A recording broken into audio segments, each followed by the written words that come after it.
ॲथरच्या दमदार स्कूटर्स आता कुडाळमध्ये. ॲथर 450 आणि ॲथर रिस्टा. आजच भेट द्या Ather showroom, Mumbai Goa highway, Kudal. Hotel spice कोकणच्या समोर. संपर्क 9730 10 64 77.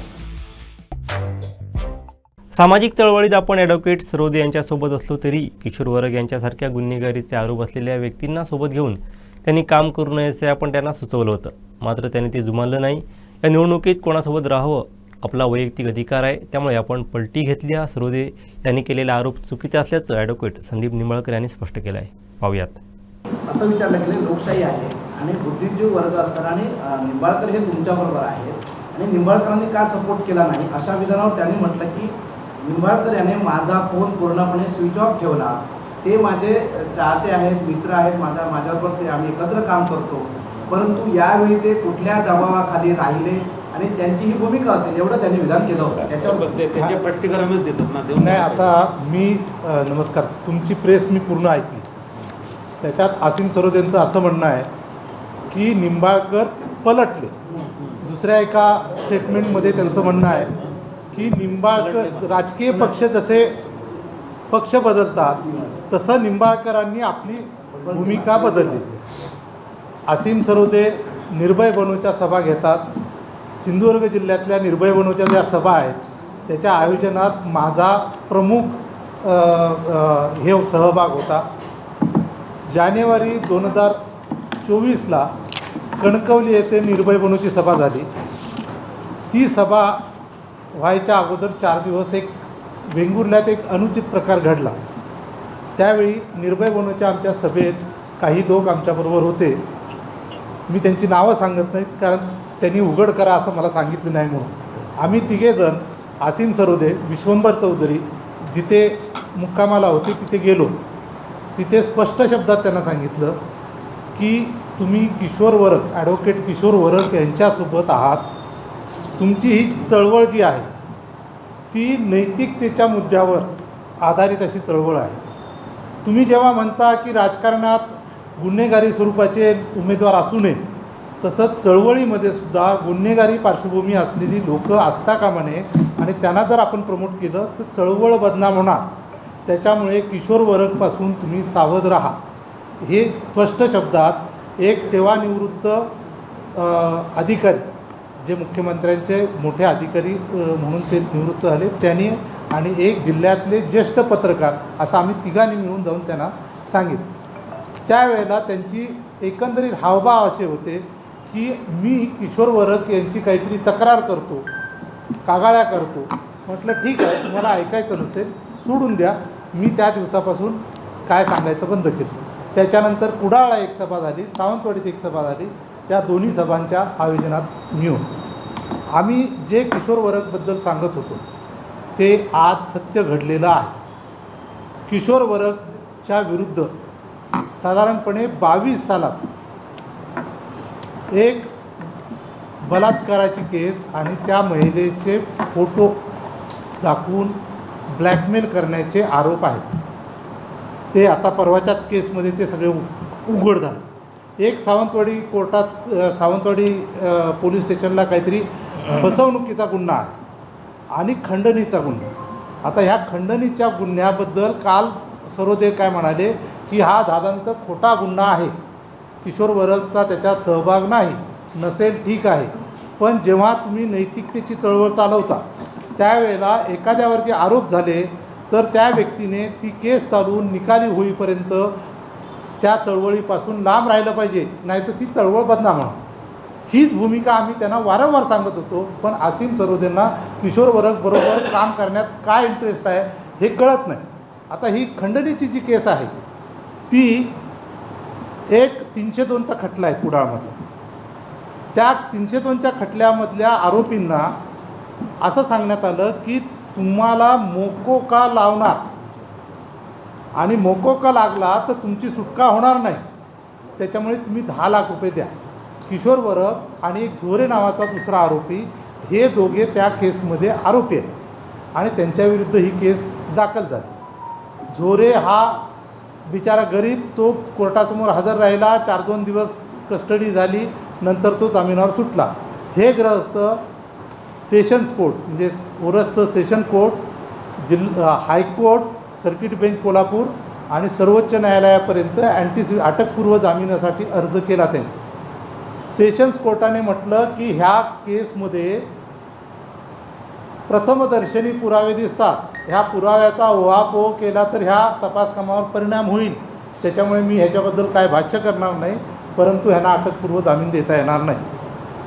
हायकोर्टामध्ये म्हटलं गेलं की ह्या केसमध्ये आरोपी नंबर 1 म्हणजे किशोर वरक आणि झोरे यांचे एकामेकासोबतचे चॅट्स आहेत, एकामेकासोबत फोनवर बोलताना ह्यांचं लोकेशन आहे, ह्यांचं संभाषण आहे आणि ह्या सगळ्याचा एकत्रित विचार करता पोलीस आमची न्यायालयीन प्रक्रिया तुम्हाला सांगतो, एखादा बेल पिटिशन चालू असेल तर त्या केसमधलं जे काही तपास काम आहे ते तपास काम फक्त न्यायाधीशांच्या समोर ठेवलं जातं. न्यायाधीशांनी ते बघायचं आणि प्रथमदर्शनी काय केस दिसते काय ती बघायची आणि बेल द्यायचं की नाही ते ठरवायचं. न्यायाधीशांसमोर जेव्हा हे पेपर ठेवले, न्यायाधीशांनी ते पेपर बघितले हायकोर्टने पण, आणि असं म्हटलं की ह्यांच्या विरुद्ध प्रायमा फेसी केस दिसते, त्याच्यामुळे ह्यांना अटकपूर्व जामीन देता येणार नाही. आता काल ते बोलता बोलता सरोदे म्हणाले मला ह्या खोट्या केसमध्ये अडकवण्याची शक्यता आहे ह्याच केसमध्ये. आता ही भीती त्यांना का आहे? तपास कामामध्ये आमच्या माहितीप्रमाणे काही उल्लेख असे आहेत की काहीतरी वकिलांची सहाय्य घेऊन त्यांना अडकवलं जाण्याची शक्यता आहे. म्हणजे ह्या मकोका लावण्यासाठी काही वरिष्ठ वकिलांची मदत घेतली जाण्याची शक्यता आहे. मग ह्याचा जर तपास झाला आणि वरिष्ठ वकिलांचा शोध घेत जर कुठे गेले आणि तपासात काय आढळलं तर ती कदाचित त्यांना भीती वाटत असेल. आता जर तुम्ही एक वकील आहात, तुम्ही म्हणता हा गुन्हा खोटा हे कोण ठरवणार? कोर्ट ठरवणार ना. अटकपूर्व जामिनाचा अर्ज तुमचे सुप्रीम कोर्टापर्यंत रिजेक्ट झाले, मग सुप्रीम कोर्टही दबावाखाली आलेत, म्हणजे सगळेच दबावाखाली, आणि मीच एकटा सत्यवादी आणि हरिश्चंद्राचा अवतार मी एकटाच, आणि आमच्यासारखा माणूस जो या सिंधुदुर्ग जिल्ह्यात सामाजिक चळवळीत आहे त्याच्यावरती आरोप करता, बेछूट आरोप.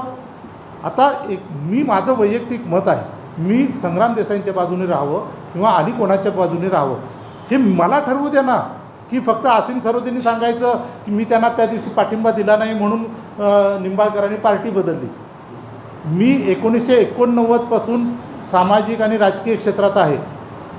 प्राध्यापक दंडवतेंच्या प्रचारात आम्ही मार खाल्लेला आहे काँग्रेसच्या लोकांच्याकडून, आणि मी समाजवादी आहे. मी तेव्हापासून समाजवादी आहे, आजपर्यंत मी समाजवादी आहे. मी कुठल्याही इतर पक्षात गेलेलो नाही. माझी सामाजिक भूमिका, माझी राजकीय भूमिका मी कधीही बदललेली नाही. मग असं असताना आम्ही बदलले म्हणून येऊन आमच्या जिल्ह्यात येऊन आमची बदनामी करता. तुम्हाला काही नैतिक स्टँडर्ड आहेत की नाही? की जर आम्ही तुम्हाला सांगतो की किशोर वरक नावाच्या व्यक्तीवर अशा स्वरूपाचे गंभीर आरोप आहेत, तुम्ही त्याच्यासोबत राहिला तर ही चळवळ बदनाम होणार, तर तुम्ही काही दिवस थांबा, त्याला बाजूला ठेवा आणि तुमची चळवळ चालवा. हे चळवळीच्या हिताची गोष्ट जेव्हा आम्ही सांगतो तेव्हा तुम्ही आमच्याशी संपर्क करत नाही. काल तुम्ही येताना सकाळी 10:30 वाजता मला त्यांनी फोन केला. त्यावेळेला त्यांचा जेव्हा फोन आला त्यावेळी मी त्याच फोनवरती बोलत होतो. ह्यांचा मिस कॉल पडला. मी म्हटलं ह्याला बोलायचं असेल तर करेल फोन. त्यांनी परत फोन केला नाही. तोपर्यंत अमित राऊळ नावाचे पोलीस, त्यांचा मला फोन आला. आसिम सरोदे म्हणत आहेत की माझे निंबाळकर मित्र आहेत, त्यांना माझ्याबद्दलची माहिती विचारा आणि मी कशासाठी येतो आहे ते सांगा. मी म्हटलं आसिम सरोदे माझे मित्र आहेत, निर्भय बनोच्या चळवळीत आम्ही एकत्र आहोत, परंतु आजच्या इश्यूमध्ये मी त्यांच्यासोबत नाही, त्याच्यामुळे मला त्यांच्यासोबत गृहीत धरून कुठलीही गोष्ट तुम्ही ठरवू नका. मी त्याच्यासोबत नाही, मी माझ्या सावंतवाडी तालुका बारसोबत आहे. सावंतवाडी बारने जो काही निर्णय घेतला आहे त्याच्यासोबत मी आहे. तो माझा भले मित्र असेल चळवळीतला, आमच्या बारची म्हणून काहीतरी भूमिका आहे. आता मी समाजवादी विचाराचा आहे, हे भाजपवाले आहेत आणि कुठल्या कुठल्या पक्षात आहेत ना लोक. वकिलांची जी संघटना आहे ती व्यावसायिक लोकांची संघटना आहे. तिकडे वेगवेगळ्या पक्षाचे वेगवेगळ्या विचाराची लोकं असतात. तिथे कुठल्या पक्षाचा हा विषय नाही. तुम्ही त्याला असे पक्षीय वळण लावण्याचा जो प्रयत्न करता तो चुकीचा आहे. आता हे सांगतात ना की बार काउन्सिलच्या लोकांनी काहीच काम केलं नाही आणि अमुक केलं नाही तमुक केलं नाही. तुम्हाला सांगतो, जेव्हा कोविड सुरू होता त्यावेळेला साधारणपणे 25 लेक्चर्स, ऑनलाईन लेक्चर्स संग्राम देसाईंनी आयोजित केलेली होती.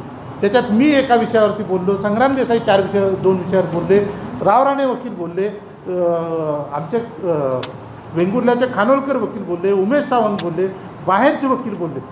अशा स्वरूपाची लेक्चर सिरीज होते, इथे ट्रेनिंग प्रोग्रॅम होतात. आता आमच्या वकिलीचं एक वेगळं वैशिष्ट्य सांगतो तुम्हाला. आम्ही जेव्हा LLB होतो त्यावेळेला फक्त अकॅडमिक आम्हाला नॉलेज असतं.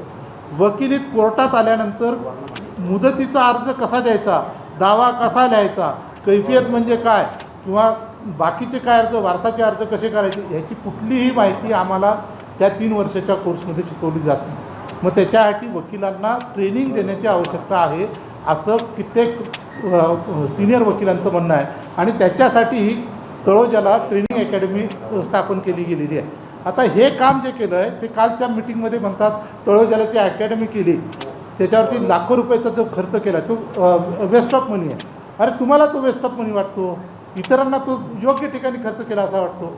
तुम्हाला जर ते चुकीचं वाटतंय ना, तुम्ही इलेक्शनला उभं राहा, नाही राहायचं, दुसऱ्या कोणाला तरी पाठिंबा द्या आणि त्याच्यामार्फत तो मुद्दा मांडा ना निवडून आल्यानंतर, की बाबा हे ट्रेनिंग अकॅडमी बंद करा, अशा स्वरूपाचे कार्यक्रम घेऊ नका. बाहेर उभं राहायचं आणि टीका करायची ह्याला काय अर्थ नाही.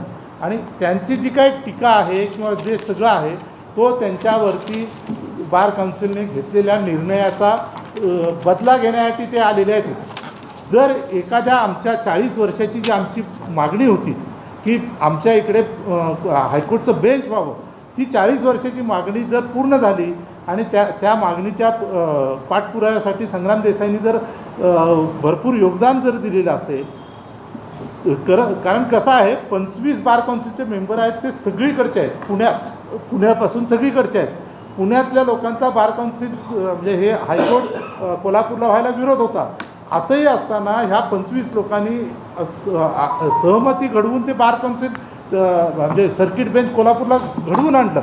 आता मग असं काम करणाऱ्या माणसाबरोबर आम्ही राहायचं नाही आणि केवळ त्याला विरोध करतो एखादी व्यक्ती, त्याच्याबरोबर आम्ही राहायचं म्हणजे हे चुकीचं आहे ना. आणि तुझ्याबरोबर मी आलो नाही म्हणजे मी पलटी मारणारा राजकीय पक्षाचा कार्यकर्ता असतो तसा, म्हणजे फक्त प्रामाणिक माणूस मी एकटा आणि बाकीचे सगळे चोर आहेत अशा स्वरूपाची त्याची ही भूमिका आहे, ही चुकीची आहे. आणि जर तुला लोकशाहीने तुला बोलायचा अधिकार आहे तसं आम्हालाही ठरवायचा अधिकार आहे ना, संग्राम देसाईंबरोबर राहायचं का आणि कोणाबरोबर राहायचं. तर हे चुकीचं त्यांनी वक्तव्य केलं होतं, ह्याचा मला खुलासा द्यायचा.